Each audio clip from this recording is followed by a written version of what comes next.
The Second Amendment is the guarantor or protector of all other rights. If our Second Amendment right is not safe, no rights are safe. That's why I oppose regulating or taxing the people's right to keep and bear arms. No constitutional right should be at risk due to public opinion or subject to regulatory and tax burdens. For the Second Amendment, this extends to safety accessories for firearms, and that's why I joined Senator Mike Lee from Utah in introducing legislation that would eliminate the antiquated and overly complicated process for acquiring suppressors and ensure that their purchase is not subject to any federal regulation. Suppressors are a firearm accessory that helps ensure safety. Suppressors help protect hearing, especially when used in conjunction with traditional hearing protection. Traditional hearing protectors often fail to provide adequate protection from noise associated with firearms. The National Institute of Occupational Safety and Health's research has demonstrated that as many as 50% of persons using earplugs fail to achieve 25 decibels of noise reduction from their earplugs. However, using conventional hearing protection in conjunction with a suppressor can significantly reduce the risk of noise-induced hearing loss more than using either device alone. I want to thank Senator Mike Lee for helping to lead the charge on this important issue, and I'm also very grateful for the support and leadership of Second Amendment groups, including the National Association for Gun Rights and Gun Owners of America, who've long advocated for this common sense policy. Welcome back to Sawtooth Tactical. As you can see, the SHUSH Act has been reintroduced in Congress by Representative Bob Good, the Silencers Helping Us Save Hearing Act. And while I think that it is great that things like this are introduced into Congress, is it going to do us any real good? I see all the time online people asking if suppressors are still regulated as NFA items. Have they been taken off the NFA yet? And I'm not really sure where people keep getting the idea that suppressors are not NFA items anymore, because they most certainly are, which is very unfortunate. We've done numerous videos on this channel about how suppressors, SBRs, that these things should not be regulated any more than any other firearms. And in fact, Second Amendment, none of it should really be regulated at all. The people should regulate themselves, well-regulated militia. It doesn't mean that the government should regulate what the people are able to have. And in fact, the whole point of the Second Amendment is that the people are able to have the same kinds of arms as the military. Well, the military does use suppressors, and they most certainly use short-barreled rifles. But in this video, we're talking specifically about suppressors. And that is because the SHUSH Act has been reintroduced. And if you've been watching my channel for the last couple years, I used to get really excited when something like this was introduced because I thought that there was this great chance that we might finally get these taken off the NFA. And while you guys might know that I definitely don't believe in waiting to see if they come off the NFA in order to get one, because you might be waiting for a really long time. And so I think, if you want what you want, get what you want, deal with the NFA process. Now, if that's a deal breaker for you, I totally get that too. For a long time, I myself did not want to have NFA items for that reason. I used pistol braces and I didn't own any suppressors. Once I got my first suppressor, well, at that point, I was already on that list. Now I've got 3 suppressors, I've got 3 SBRs, and this one I am waiting on. I've already paid the tax stamp on. So I am well into the NFA game at this point, but I wish I wasn't. I mean, this is not something that we should have to deal with, especially to get what is a safety device. There is absolutely nothing dangerous about a suppressor, and the reality is that they don't silence a gun, even though they are technically called silencers in the Maxim patent. They suppress the report of a gun and the signature. But before we get into the SHUSH Act, and if I think that this is something that'll actually benefit us or not, let's have a quick word from our channel partner. If you'd like to help support Sawtooth Tactical, The very best way to do that is to click the first link in the description. That link is aura.com/sawtooth tactical. If you use my link, you get a 2-week free trial. And you can quit anytime, but you probably want to stick with it as I have. What has Aura done for me? Well, I don't get any spam calls anymore. I don't get spam emails. I don't get calls from scammers. What they do is they find all the data brokers that have your information online. They submit opt-out requests on your behalf so that you don't get scammers and spam calls anymore. But they do a lot of other things too. They have a VPN, which just helps to protect your privacy. They've got a ton of stuff, and it all comes in at a very low price. If you stick with it after that 2 weeks, it is only $12 a month. I think Aura is pretty cool because they sponsor gun-related channels, which not a lot of sponsors are willing to do that. And it really helps channels like mine be able to produce this kind of content. YouTube doesn't really like to monetize gun-related videos anymore. And so sponsors like Aura make things like Mark 18 builds possible. So check it out. It's definitely worth trying it out for 2 weeks. Like I said, you're probably going to want to stick with it. I don't have to worry about scammers anymore. I don't have to worry about spam calls, spam emails. And that's been really nice. I use my phone for work, and so I have to answer calls that I don't recognize all the time. And none of them are scammers anymore. And I really like that. So again, check it out. First link in the description, aura.com/sawtooth tactical. I can almost guarantee that you're going to love it. Check it out. As I said in the beginning of this video, these are safety devices. I can't hurt anybody with this unless I bonked them over the head with it. This can't do anything to anyone.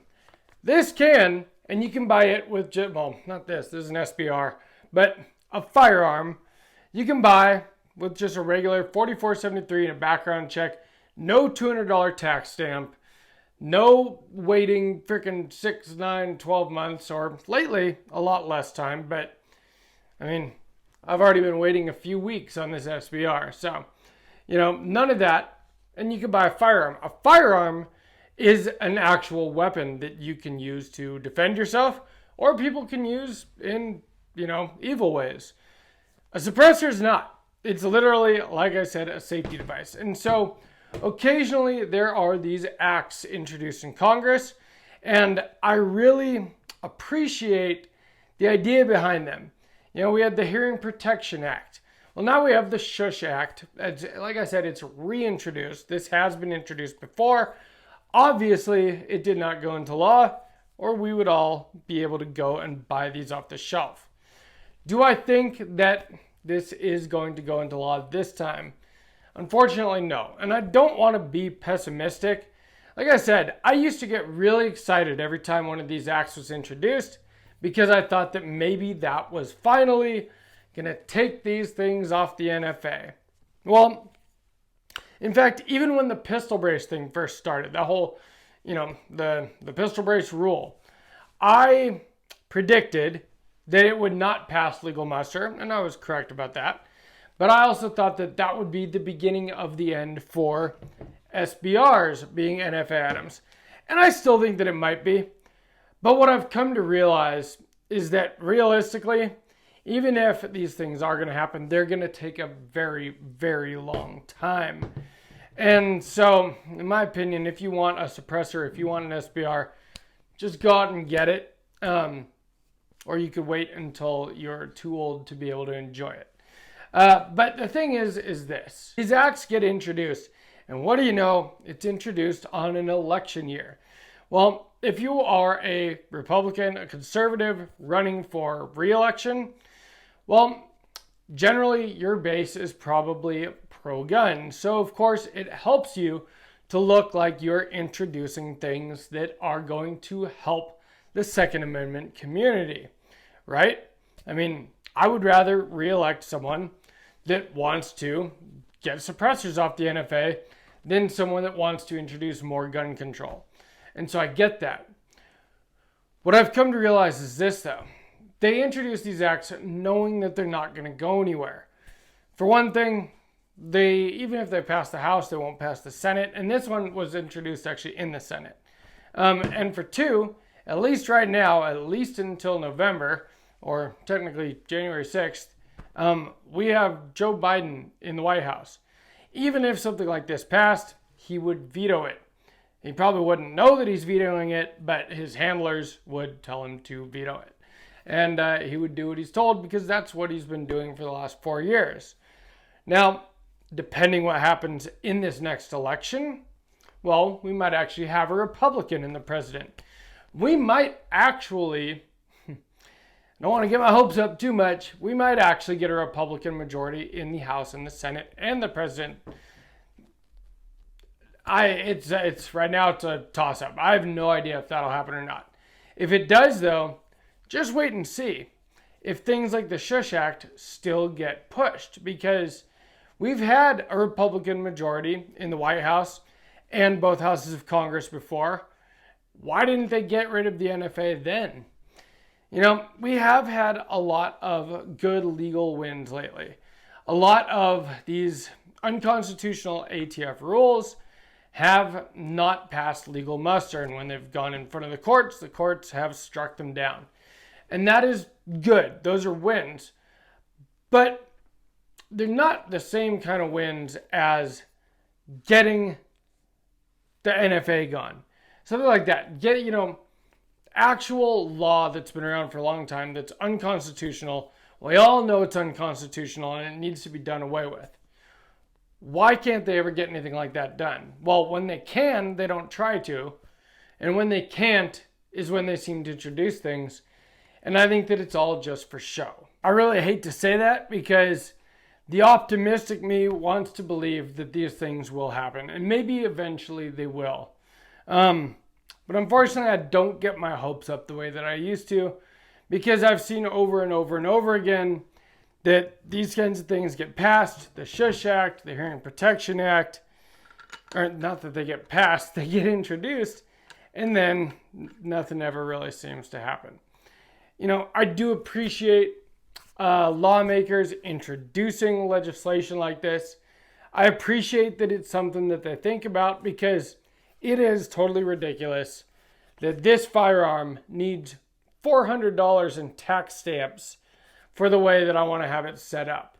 Just because it's not as loud and it's not as long. You have to get 2 tax stamps on something like this. And as you can see, 2 stamp guns are kind of my favorite. I like suppressors, I like SBRs. What do you know? Those are things that you have to get tax stamps for. And it's a shame. And I'm sure most of you guys agree with me. Let me know down in the comments if you think that something like this ever will get passed. If you know more about this process than I do, let me know what you think that it'll take to get suppressors off the NFA, because a lot of people seem to be under the impression that that's just imminent. Suppressors are going to be taken off the NFA any day now. And I follow this kind of stuff very closely. And I'm kind of wondering where everybody's getting that idea, because I'm just not seeing it. And I hate to be pessimistic, because that is something that I would love to see.